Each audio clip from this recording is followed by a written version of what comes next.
வணக்கம். நாம் இப்போ எங்கே வந்திருக்கோம் பார்த்தீங்கன்னா, மேல்மலையனூர் அங்காளம்மன் ஆலயத்துக்கு தாங்க வந்திருக்கோம். ஆடி அமாவாசையை முன்னிட்டு இந்த அம்மனை தரிசிக்கலாம்னு சொல்லிட்டு லட்சக்கணக்கான மக்கள் வந்திருக்காங்க. நானும் ஃபஸ்ட்டு முறையாக ஆடி அமாவாசைக்கு இந்த ஆலயத்துக்கு சென்றேன். சரியான ரஷ்ஷுங்க, பயங்கர மக்கள் கூட்டம் வெள்ளம் போல் இங்கே அப்படியே காட்சி அளிக்குதுங்க. போக்குவரத்து வசதி எல்லாமே பண்ணியிருக்காங்க ஏற்பாடு. இருந்தாலும் அதிகமான வாகனம் இது மாதிரி இந்த மக்கள் தொகை அதிகமாக வரதுனால கொஞ்சம் சிரமமாக தான் இருந்தது. வெயில் வேறு பயங்கரமான வெயிலுங்க. ஆனாலும் அந்த வெயிலெலாம் பொருட்படுத்தலை. மக்கள்லாம் வந்து அந்த அம்மனை வந்து லைனில் போய் தரிசனக்கு மூலவரை போய் பார்க்க முடியல. இருந்தாலும் வெளியே மட்டும் சுற்றி பார்த்துட்டு வந்துடுறாங்க. எல்லாருமே வந்து அவங்களோட வேண்டுதலை நிறைவேற்றுறோம், இல்லை அவங்களுக்கு பில்லி சூனியம் ஏவல் ஏதாச்சும் அவங்களுக்கு இருந்துச்சுன்னா அது எல்லாமே வந்து இங்கே வந்து பரிகாரம் பண்ணுறாங்க.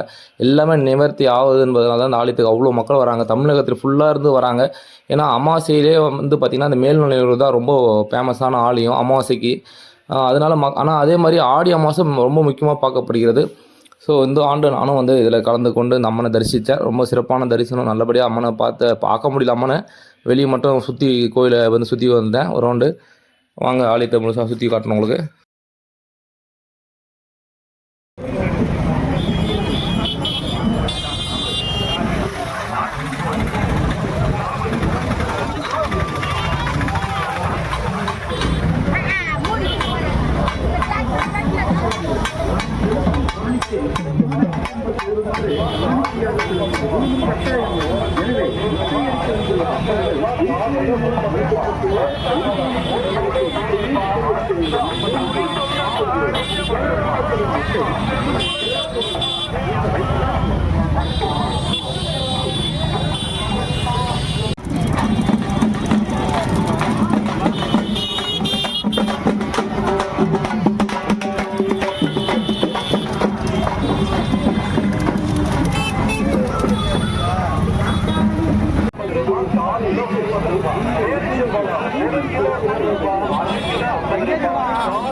குணமந்திரி குருகாவல் நிலையத்தில் வெயிட் பண்றாங்க. எங்க இருந்தாலும் இங்க சீக்கிரம் வாங்க. அப்படியே அனுப்பிடுவா பக்கமா.